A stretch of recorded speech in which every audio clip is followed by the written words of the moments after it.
अहिंसा के अग्रदूत, त्रैकाल दृष्टा, भवी जीवों के तारनहार, शासनेश प्रभु, श्रमण भगवान महावीर स्वामी के चरणों में कोटि कोटि वंदन।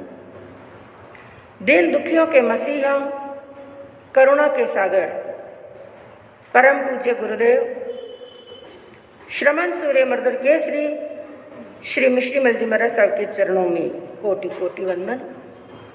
पाठ पर विराजमान परम श्रद्धेया, परम विदुषी, मधुर व्याख्यानी सरल मना पूज्य गुरुदेव जी महाराज साहब के चरणों में कोटि कोटि वंदन। धर्म प्रेमी बंधुओं, शीलवती माताएं बहनों, आपके सामने प्रसंग चल रहा था कषाय के बारे में। 4 कषाय का स्वरूप आपने सुना, क्रोध, मान, माया और लोभ। और चारों कषाय किस प्रकार से हमारे गुणों का नाश करती है, हमारी आत्मा के अंदर दुर्गुणों का प्रवेश हो जाता है और किस प्रकार हमारी आत्मा उत्थान के मार्ग से भटक करके इन कषाय के कारण से पतन के मार्ग पर अग्रसर हो जाता है। और ज्ञानियों ने तो 4 कषाय को मात्र कषाय नहीं, इसको चांडाल की उपमा दी है।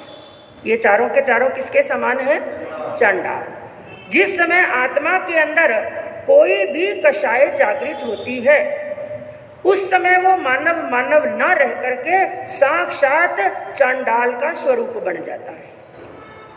उसकी विवेक बुद्धि मंद हो जाती है, सोचने की, समझने की जो ताकत है वो क्षीण हो जाती है, वो सन्मार्ग से भटक जाता है। तो कषाय के स्वरूप को और कषाय के फल को आपने थोड़ा बहुत समझने का प्रयास किया होगा। और कषाय जिसके बारे में बताया गया था, कष प्लस आय। कष यानी संसार, आय यानी बढ़ाना, जिनके कारण से संसार बढ़ता है। लेकिन मात्र कषाय ही कर्मबंध का कारण नहीं है। कषाय के साथ में कुछ और जुड़ता है। 2 चीजों का जोड़ होता है, कषाय प्लस योग। कषाय प्लस योग, ध्यान से समझने का प्रयास करना, क्योंकि बंधुओं, हमारी आत्मा अनादि काल से संसार के अंदर परिभ्रमण कर रही है।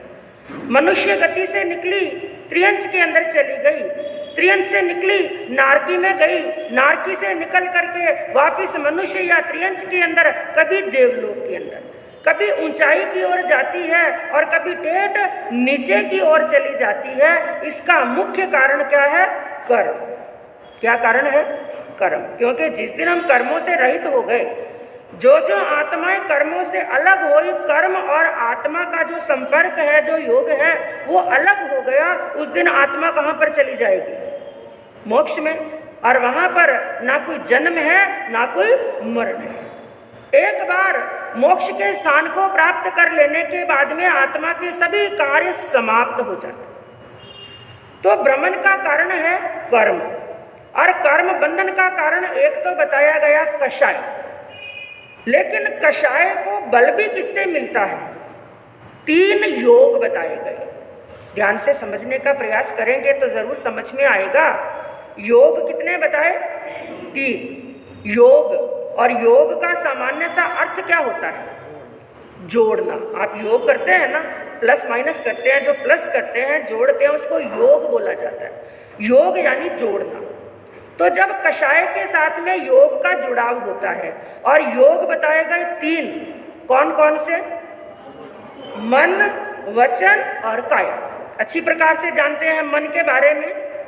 और दूसरा है वचन, जीवा, और काया यानी शरीर। जब कषाय के साथ में या तो मन जुड़ता है, या वचन जुड़ता है, या काया जुड़ती है, या तीनों जुड़ते हैं, या कोई 2 जुड़ते हैं, या कोई 1। इन 3 में से कोई ना कोई एक अवश्य कषाय के साथ में जुड़ता है, तब जाकर के कर्मों का क्या होता है? बंधन। तो पहला योग बताया मन। तो सबसे पहले हम मन के ऊपर चिंतन करेंगे। क्या है मन? हमारी आत्मा के लिए मन क्या करता है? और ये बात तो आप अच्छी प्रकार से जानते हैं कि सबसे ज्यादा कठिन कार्य होता है इस मन को जीतना, मन को वश में करना। दुनिया के अंदर कई चीजें चंचल हैं। मनुष्य का जीवन भी क्या है? चंचल है। जानवरों में बंदर को चंचल बताया, जलचर प्राणियों के अंदर मछली को चंचल बताया है। बादल की छाया भी क्या है? चंचल है। समुद्र के अंदर जो पानी के ऊपर झाग आता है वो झाग भी क्या है? चंचल है। अस्त होता हुआ सूर्य भी क्या है? चंचल, कुछ समय का है, एक नहीं। संसार के अंदर कई चीजें चंचल हैं, लेकिन सबसे ज्यादा चंचल क्या है? कई वाहन हैं, आपके सफर करने के लिए कई साधन हैं।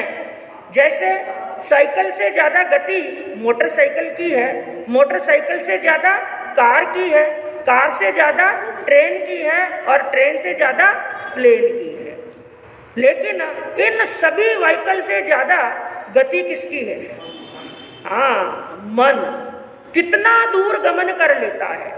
एक स्थान पर बैठे बैठे आपका शरीर तो एक स्थान पर बैठा है, लेकिन एक क्षण भर के अंदर यदि आपसे पूछा जाए, एक क्षण भर के अंदर हम मन के द्वारा कितनी दूर तक जा सकते हैं? पूरा लोक घूम सकते हैं। 3 लोक बताए गए, तीनों लोक का भ्रमण करके आ सकते हैं और लोक छोड़ो अलोक में भी जाकर के आ सकते हैं, ठेठ मोक्ष तक जाकर के आ सकते हैं। इतनी गति है मन की, तो मन बड़ा चंचल है और मन को वश में करना बंधु बड़ा कठिन बता। लेकिन साथ में एक बात याद रखना, मन को वश में करना कठिन जरूर है, मुश्किल जरूर है, लेकिन असंभव नहीं। कुछ बातें होती हैं ना जो असंभव होती हैं, इम्पॉसिबल होती हैं। मन को वश में करना मुश्किल जरूर है, लेकिन इसको वश में करना इम्पॉसिबल नहीं। यदि इसको मन को वश में करना असंभव होता ना, तो कोई भी आत्मा आज दिन तक मोक्ष में नहीं जाती। मन को वश में किए बिना मोक्ष मिलने वाला है ही।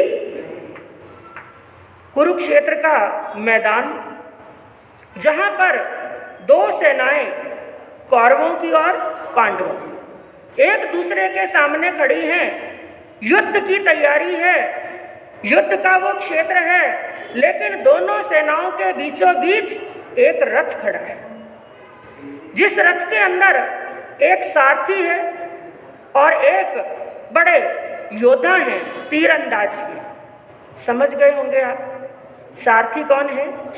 श्री कृष्ण वासुदेव, और योद्धा कौन है? अर्जुन। तो वो सारथी खड़े हैं युद्ध क्षेत्र के बीचों बीच, और उनके चरणों के अंदर घुटने टेक करके नमन करते हुए, हाथ जोड़कर विनय पूर्वक अर्जुन उनके सामने बैठे हैं। क्या वो सीन रहा होगा, क्या वो दृश्य रहा होगा? एक तरफ दोनों सेनाएं, जहां इस सेना के अंदर भी करोड़ों सैनिक हैं, इस सेना के अंदर भी करोड़ों सैनिक हैं। ऐसे युद्ध क्षेत्र के अंदर श्री कृष्ण वासुदेव ने अर्जुन को दिया था गीता का उपदेश। जिस समय अर्जुन बड़े कर्तव्य विमूढ़ हो गए थे, क्या करूं, मुझे युद्ध करना है, और किनके साथ में?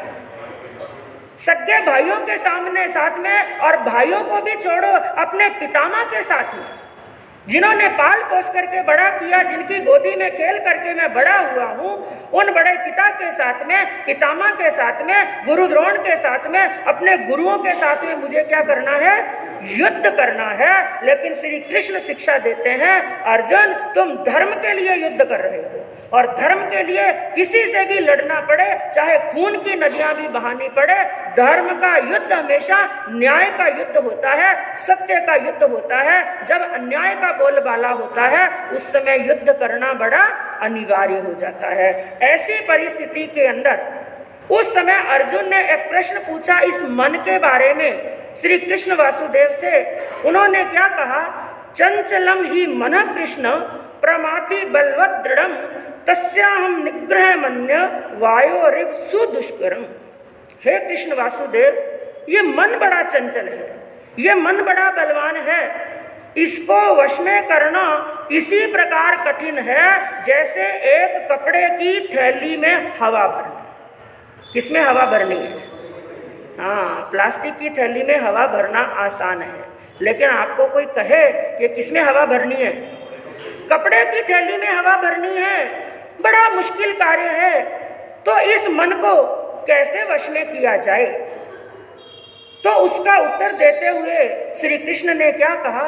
असंशयम महाभावो, हे महाभाव, हे महान भुजाओं वाले, हे विशाल भुजाओं वाले कुंती पुत्र अर्जुन, मनो दुर्निग्रम चलम, जो तूने बात कही है वो बात 16 आना सत्य है। इसमें कोई गलत नहीं कि मन को वश में करना बड़ा मुश्किल है, लेकिन मुश्किल है असंभव नहीं, प्रयास करने से मन को वश में किया जा सकता है। और उसके 2 उपाय बताए। कितने उपाय? 2 उपाय बताए। क्या कहा? अभ्यासेन तु कौन्तेय वैराग्येन च गृह्यते।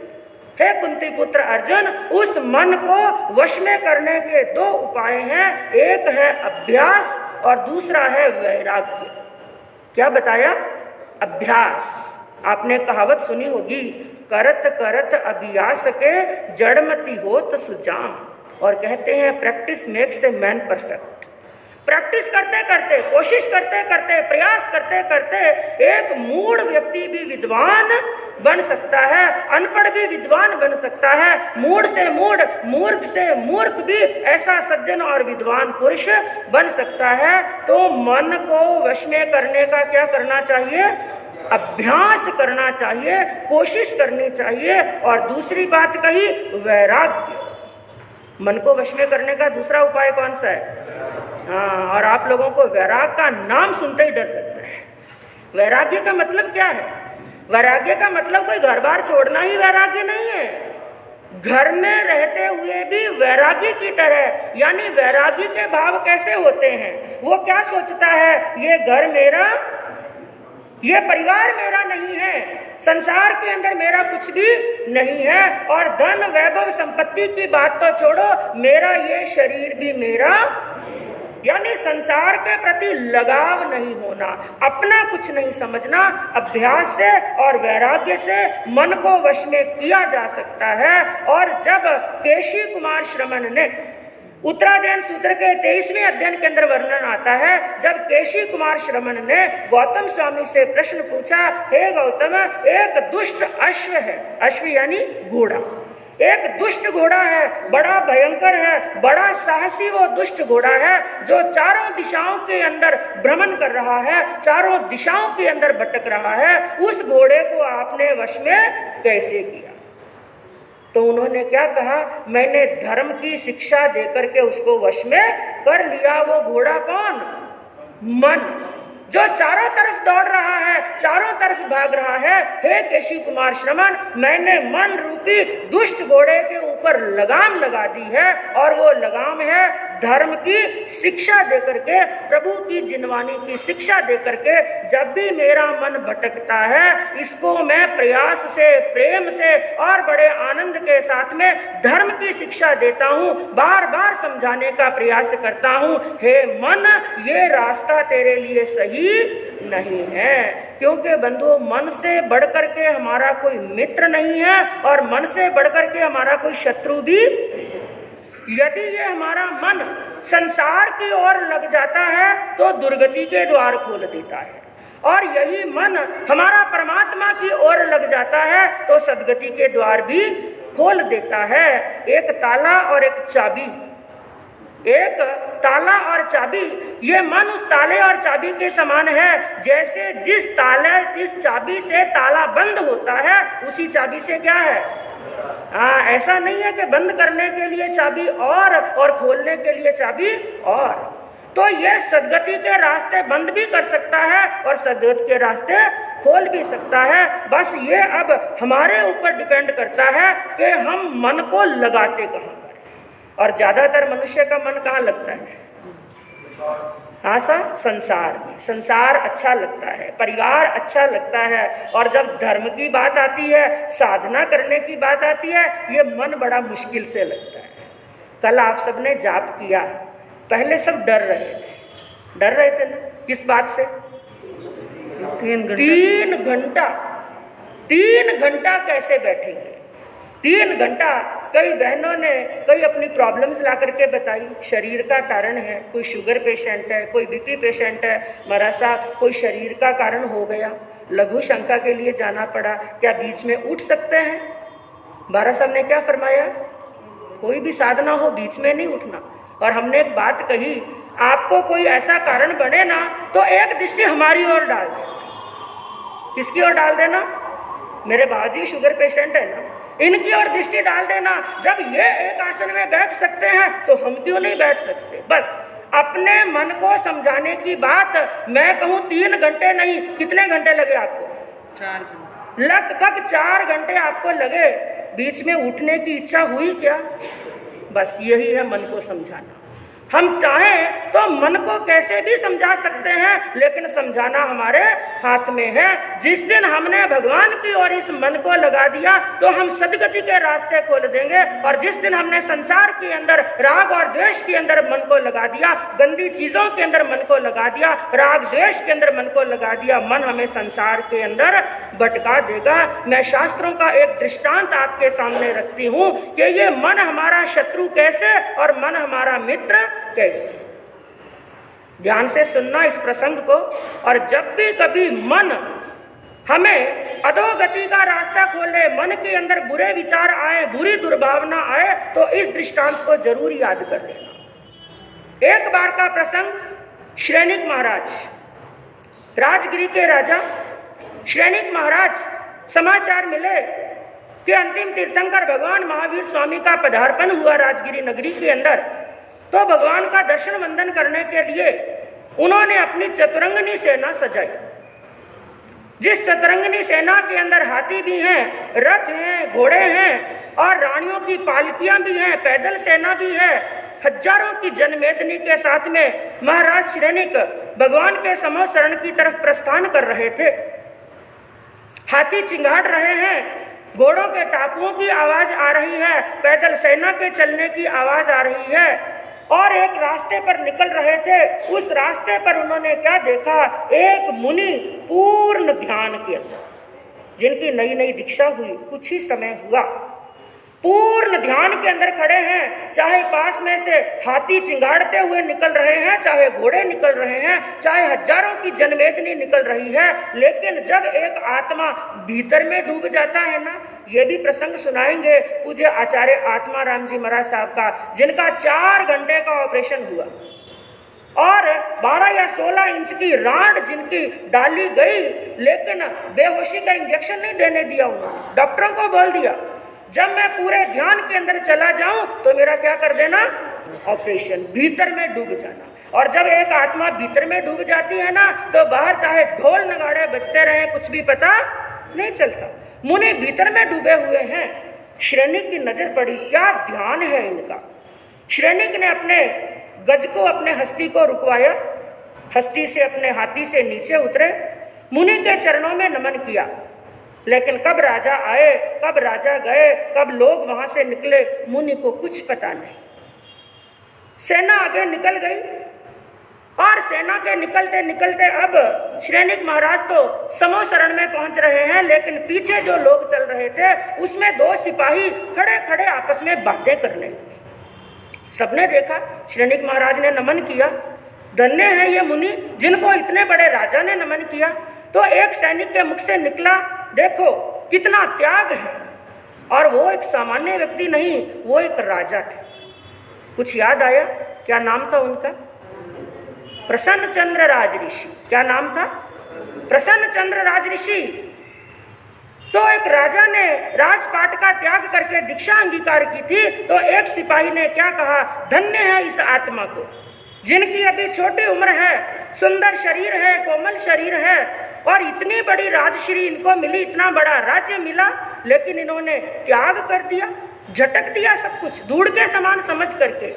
लेकिन बंधुओं, ये दुनिया है, कहते हैं ना, ये दुनिया 2 मुंडे की बोगी है, इधर भी बोल जाती है और इधर भी बोल जाती है। एक ने धन्यवाद दिया, लेकिन दूसरा सिपाही क्या बोला? क्या खाक धन्यवाद है इनको? अरे ये तो एक ऐसा इंसान है एहसान फरामोश की तरह, तुम इसको धन्यवाद देते हो। क्यों भाई, क्या हुआ? अरे इसने अपने कर्तव्य का पालन नहीं किया। मात्र 5-6 साल का इसका बच्चा, इसका लड़का 5-6 साल का है और 5-6 साल के बच्चों के कंधों पर राज का भार सौंप करके अपने कर्तव्य से विमुख होकर के इसने दीक्षा अंगीकार कर ली। यदि ऐसा था तो पहले राजा बना ही क्यों? और यदि राजा बना तो अपने कर्तव्य का क्या करना चाहिए था? पालन करना चाहिए था। अपनी प्रजा को, अपने पूरे राज्य को, प्रजा के लोगों को संकट में छोड़ करके दीक्षा ले ली। ये क्या धर्म करेगा? ये क्या संयम पालेगा? मैं कहता हूं इसका संयम कुछ भी नहीं है। और क्या तूने सुना है? वो सिपाही कहने लगा, क्या तूने सुना है? मेरे तो सुनने में ये बात आई कि इसके राज्य के ऊपर पड़ोसी राजाओं ने सुना कि उसने दीक्षा अंगीकार कर ली और बच्चा छोटा है जो युद्ध कर नहीं सकता, इसलिए दूसरे राजाओं ने आक्रमण कर दिया। हजारों की जनमेदनी सेना लेकर के उन्होंने पूरे नगर को घेर लिया है। वो दो सिपाही बातें कर रहे हैं, उनकी बातें किनके कानों में पड़ी? हाँ, अब देखिए मन कैसे भटकता है। उन मुनि के, प्रसन्न चंद्र राज ऋषि के कानों में वो शब्द पड़े। वो दोनों सिपाही तो वहां से चले गए, लेकिन बहुत कुछ पीछे छोड़ गए। उनके कानों में ये शब्द पड़े और इन्होंने देखा, मेरे राज्य पर जब मैं घर के अंदर था, किसी की हिम्मत नहीं थी, लेकिन मेरे घर छोड़ते ही, मेरे दीक्षा अंगीकार करते ही उन राजाओं की इतनी हिम्मत, उन चूहों की इतनी हिम्मत, मेरे राज्य पर आक्रमण कर दिया। मैं ऐसा नहीं होने दूंगा, मैं अपने राज्य पर किसी का आक्रमण नहीं होने दूंगा। उसी समय उन्होंने अपनी सेना को आदेश दिया, चढ़ाई। क्या दिया? आदेश दिया, चढ़ाई करो। चतुरंगनी सेना सजने लगी, हाथी घोड़े रथ पालकियां, और किसी के हाथ में धनुष की टंकार कर रहे हैं, किसी के हाथ में तलवारें पकड़ी हुई हैं, भाले पकड़े हुए हैं। सेना आपस में तैयार हुई, एक दूसरे के सामने आकर के सेना खड़ी हो गई। और जैसे ही वहां पर युद्ध की रणभेरी बजी और पैदल से पैदल, घोड़े वाले से घोड़े वाला, रथ वाले से रथ वाला और हाथी वाले से हाथी वाला, सब आपस के अंदर युद्ध क्षेत्र के अंदर जोरदार युद्ध मचने लगा। किसी के हाथ कट करके गिर रहे हैं, किसी के पांव कट के गिर रहे हैं, किसी का सिर और धड़ अलग हो रहा है, खून की नदियां बहने लगी। इधर श्रेणिक महाराज पहुंचे समोसरण के अंदर, भगवान को नमन किया, वंदना की, भगवान को दक्षिणा प्रदक्षिणा की और वंदन नमस्कार करके वहां पर बैठे और हाथ जोड़ करके भगवान से एक प्रश्न किया, हे प्रभु, मेरे मन के अंदर एक जिज्ञासा है। क्योंकि उन मुनि के प्रति बड़े अहोभाव आए थे। उन्होंने हाथ जोड़ करके भगवान के सामने प्रश्न किया, हे भगवान, मैं अभी अभी रास्ते से अपने राजमहल से आ रहा था। रास्ते के अंदर एक मुनि को मैंने बड़े ध्यान के अंदर देखा। क्या उनका ध्यान है? मेरे मन के अंदर विचार आ रहा है, यदि मुनि का इस समय आयुष्य पूर्ण हो जाए, इसी ध्यान के अंदर यदि उनका आयुष्य पूर्ण हो जाए, तो हे भगवान, वो आयुष्य पूर्ण करके यानी मर करके कहां पर जाए? भगवान ने कहा, श्रेणिक, इस समय यदि वो मुनि काल करे तो मर करके फिर 7वीं नरक में जाएंगे। कहां जाएंगे? श्रेणिक महाराज विचार करने लगे, 7वीं नरक में जाएंगे? इतना बड़ा ध्यान, वो यदि मुनि इस 7वीं नरक के अंदर जाएंगे तो हमारे जैसों की क्या स्थिति, हमारे लिए कौन सी 8वीं नरक खुलेगी? वो विचार करने लगे। और इधर देखिए बंधुओं, जोरदार युद्ध हो रहा है और सामने वाला राजा भारी पड़ने लगा और इस राजा के सभी अस्त्र शस्त्र फूट गए, सभी सैनिक मर गए। हाथ के अंदर ना धनुष है, ना बाण है, ना तलवार है, ना भाला, कोई अस्त्र है ना शस्त्र। सामने वाला राजा एकदम सामने आकर के खड़ा हो गया और उन्होंने देखा, मेरे पास में कोई अस्त्र शस्त्र नहीं बचा, क्यों ना मैं ऐसा करूं, मेरे सिर पर पहना हुआ मुकुट है वो उतारूं और इसकी छाती पर दे दूं। कुछ नहीं होता तो यही साधन मिलता है। उसने मुकुट उतारने के लिए अपने सिर पर हाथ रखा तो सिर पर क्या था? हाँ, कुछ भी नहीं, क्योंकि वो मुनि द्रव्य युद्ध नहीं कर रहे थे। कौन सा युद्ध कर रहे थे? भाव युद्ध। सिर पर हाथ रखा, अरे मेरा मुकुट कहाँ गया? आंख खोली, ना कोई हाथी है, ना घोड़ा है, ना सेना है, ना खून है, कुछ भी नहीं। अरे ये क्या हो? मैं तो दीक्षा के अंदर हूँ, मैं तो संयमी हूँ और मैंने ये क्या अनर्थ कर दिया। अब भावधारा हो गई परिवर्तित। कुछ और सोचने लगे, मिच्छा में दुक्कड़म देने लगे, अपने आप को धिक्कार देने लगे। जिस बात को, जिस चीज को मैंने त्याग दिया है, एक बार मैंने वमन कर दिया है, वापिस उसको चाटने जैसा कार्य कर रहा हूं। धिक्कार है, धिक्कार है, धिक्कार है। बार बार धिक्कार देने लगे। अब भाव धारा उठने लगी ऊपर, भाव होने लगे शुद्ध। और इधर श्रेणिक ने वापिस प्रश्न किया, हे भगवान, अब यदि वो मुनि काल करे तो कहाँ जाएंगे? भगवान ने कहा, छठी नार। थोड़ी देर के बाद में प्रश्न पूछा, इधर मुनि के भाव धीरे धीरे क्या हो रहे हैं? शुद्ध।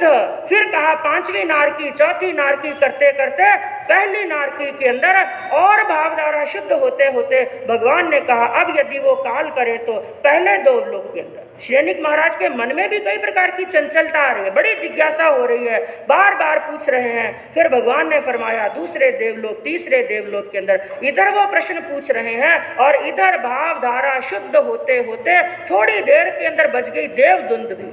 क्या बज गई? देवदुंदुभी किसे कहते हैं?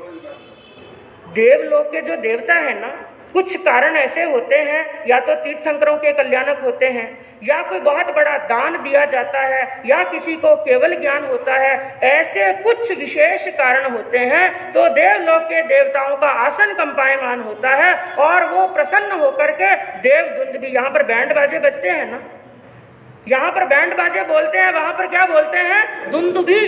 देवता दुंदुभी बजाते हैं तो देवदुंदुभी बजने लगी आकाश के अंदर। श्रेणिक महाराज के कानों में स्वर सुनाई दिया। उन्होंने पूछा, भगवान, ये अचानक देवदुंदुभी क्यों बजी? क्या कारण हुआ?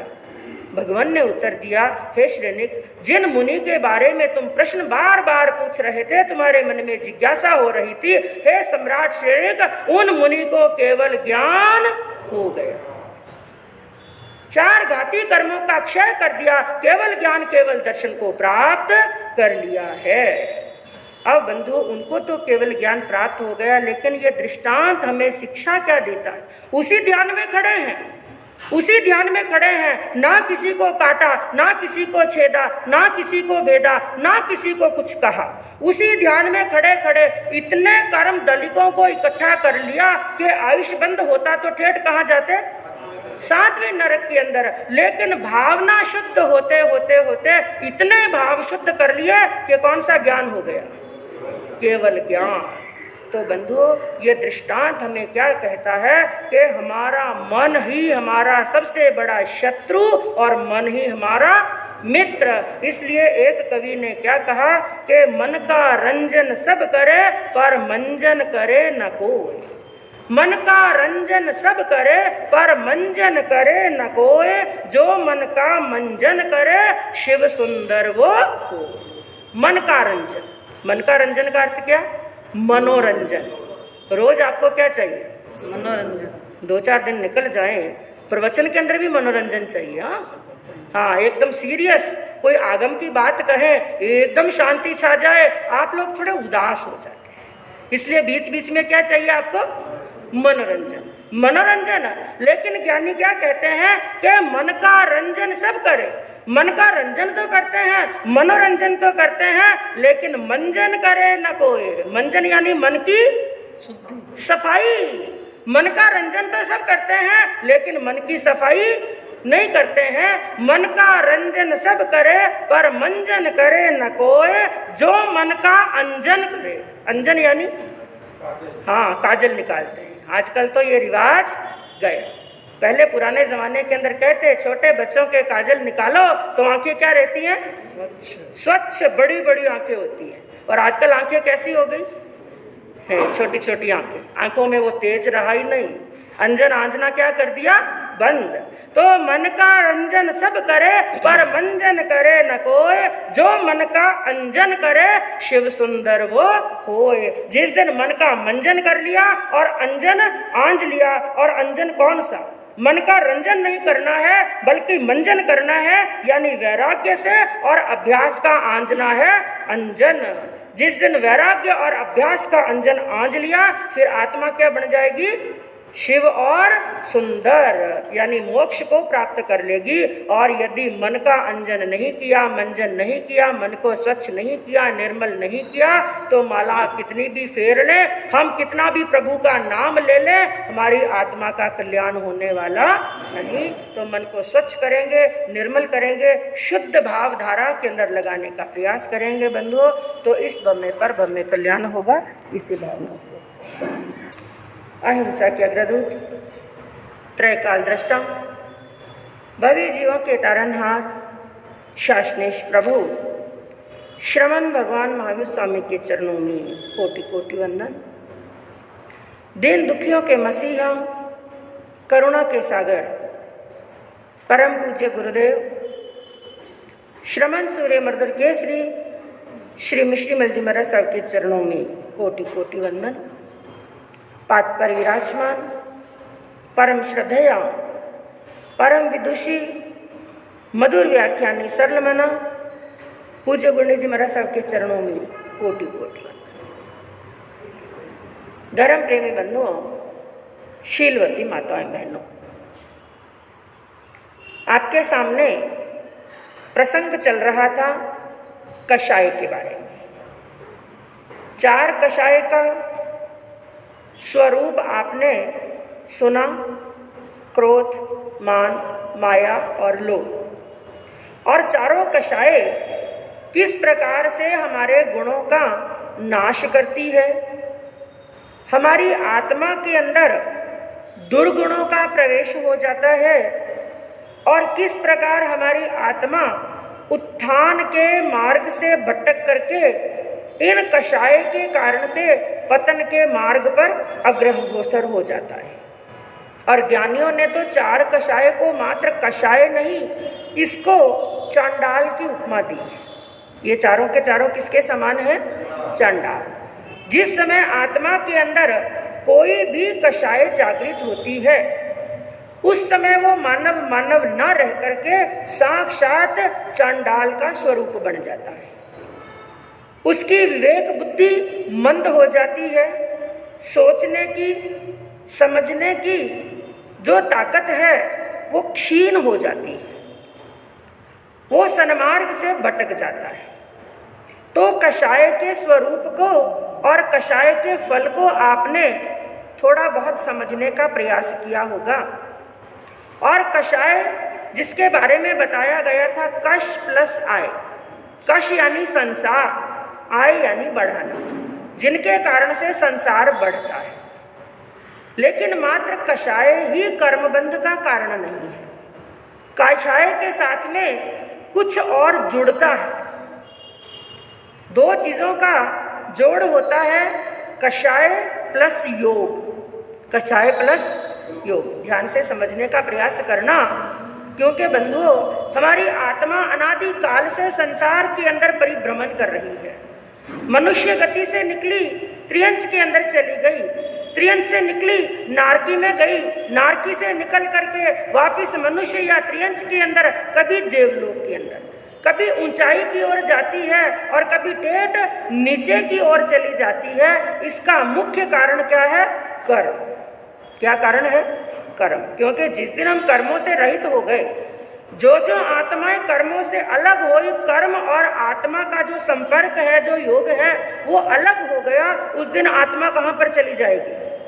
मोक्ष में। और वहां पर ना कोई जन्म है ना कोई मरण है। एक बार मोक्ष के स्थान को प्राप्त कर लेने के बाद में आत्मा के सभी कार्य समाप्त हो जाते। तो भ्रमण का कारण है कर्म, और कर्म बंधन का कारण एक तो बताया गया कषाय। लेकिन कषाय को बल भी किससे मिलता है? 3 योग बताए गए। ध्यान से समझने का प्रयास करेंगे तो जरूर समझ में आएगा। योग कितने बताए? 3 योग। और योग का सामान्य सा अर्थ क्या होता है?